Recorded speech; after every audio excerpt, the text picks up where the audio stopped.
14 वर्ष म्हणजे विकासक हा पोलिसांना हाताशी धरून जो माझ्या प्रकल्पाला विरोध करेल तुम्हाला देखील मी तुमची गय करणार नाही, एवढी दहशत चालते. मग शासन म्हणून आपण काय करणार?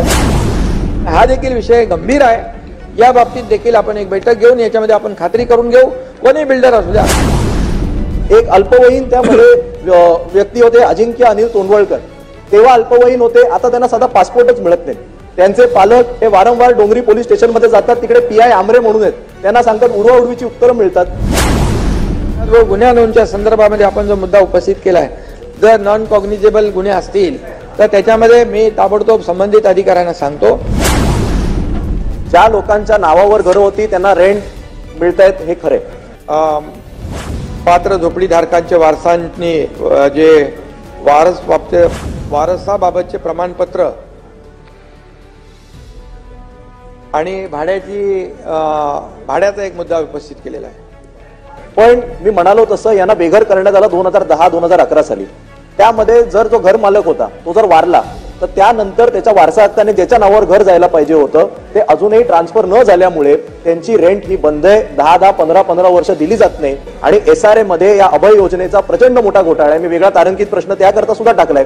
मान्यच करत नाहीत. म्हणजे हे मंत्र्यांपर्यंत जात पण नसेल. खालचे अधिकारी अभय योजनेत मान्यच करत नाहीत. जोपर्यंत पैसे घेत नाहीत तोपर्यंत मान्य करत नाहीत. पैसे घेतल्यावर दुसऱ्या दिवशी तुम्ही मान्य. दुसरा प्रश्न माझा असा आहे की आपण जो बार चार्ट संदर्भात जे आपण म्हणालात, हा बार चार्ट जरा नवीन प्रकल्प असता तर हे बार चार्ट वगैरे आम्ही मान्य करायला मंत्री महोदय तयार होत. पण 19 वर्षानंतर जर केवळ 30% करत असेल तर 5 वर्षाचा 70% कसा पूर्ण करणार? हे तुम्हाला आणि मला दोघांच्या मनामध्ये प्रश्न आलाच पाहिजे. त्यामुळे केवळ मॉनिटरिंग करून चालणार नाही. माझी विनंती आहे की एक उच्चस्तरीय समिती आपण केवळ या विषयावर नेमावी, त्यांची एक व्हिजिट त्या भागात नेमावी. 70% ते कसे बांधतील 5 वर्षामध्ये? कागदावर बांधणं सोपं आहे. ऍक्च्युअल जर त्यांच्याकडे पैसे असते, त्यांच्याकडे कॅपॅबिलिटी असती तर त्यांनी 19 वर्षात बांधली असती. तर या बार चार्टवर आमचा तरी विश्वास नाही. त्याच्यावर आपलं काय काही दंड आपण आकारणार का, तो देखील प्रश्न आहे. 3 मुद्दे जे आहेत,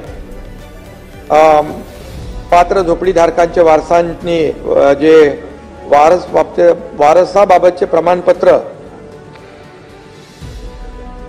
आणि भाड्याचा एक मुद्दा उपस्थित केलेला आहे.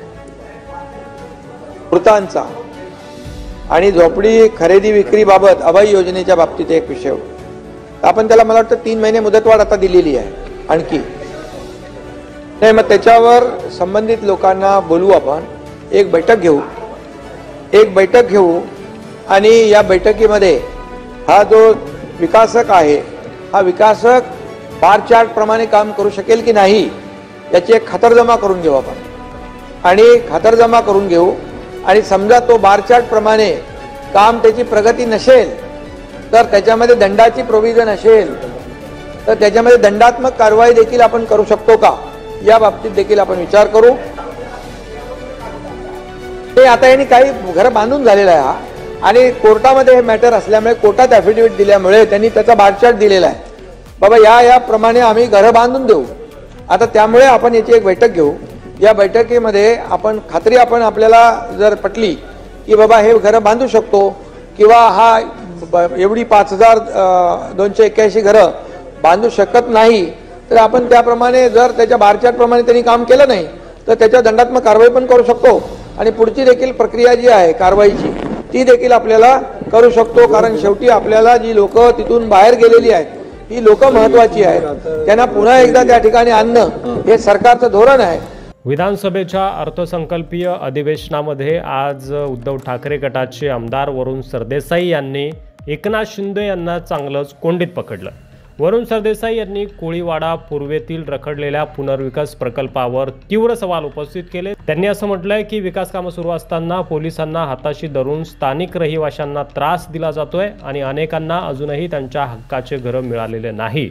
त्यांनी 2011 पासून रखडलेल्या प्रकल्पातील समस्यांकडे लक्ष वेधत एकनाथ शिंदे यांच्यावर जोरदार हल्लाबोल चढवला. यावेळी बऱ्याच ठिकाणी एकनाथ शिंदेंची ततमम देखील झालेलं बघायला मिळालं आणि बार चार्टनुसार प्रकल्प पूर्ण होण्याची शक्यता कमी असल्याचं वरुण सरदेसाई यांनी सांगितलं. तसंच SRA प्रकल्पातील भ्रष्टाचार, वारस हक्कांशी संबंधित अडचणी आणि विकासकांकडून होणारी दिरंगाई यावर सरकारने कारवाई करावी अशी मागणी वरुण सरदेसाई यांनी केली. त्यावर उत्तर देत असताना एकनाथ शिंदे यांनी असं सांगितलं की सरकार या प्रकल्पाला गती देण्यासाठी उच्चस्तरीय समिती स्थापन करेल आणि विकास कामं वेळेत पूर्ण होतील यावर आम्ही लक्ष ठेवू. जर ती नाही झाली तर जे दोषी आढळतील त्यांच्यावर दंडात्मक कारवाई केली जाईल.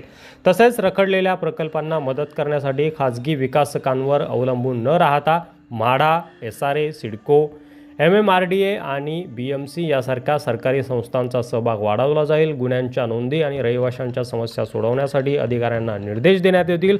शिंदे यांनी स्पष्ट केलं की सरकारचे धोरण लोकांना घरं मिळवून देण्याचं असून पुनर्विकास प्रक्रियेला वेग देण्यासाठी सर्व संबंधित यंत्रणांसोबत बैठक घेतली जाईल. तर अशा प्रकारे वरुण सरदेसाई आणि एकनाथ शिंदे यांच्यामध्ये शाब्दिक युद्ध आणि शाब्दिक चकमक आज अधिवेशनामध्ये बघायला मिळाली. यावर तुम्हाला काय वाटतंय? तुमचं मत कमेंट बॉक्समध्ये यायला विसरू नका. व्हिडिओ आवडला असेल तर जास्तीत जास्त शेअर करा. चॅनलवर नवीन असाल तर सबस्क्राईब करा.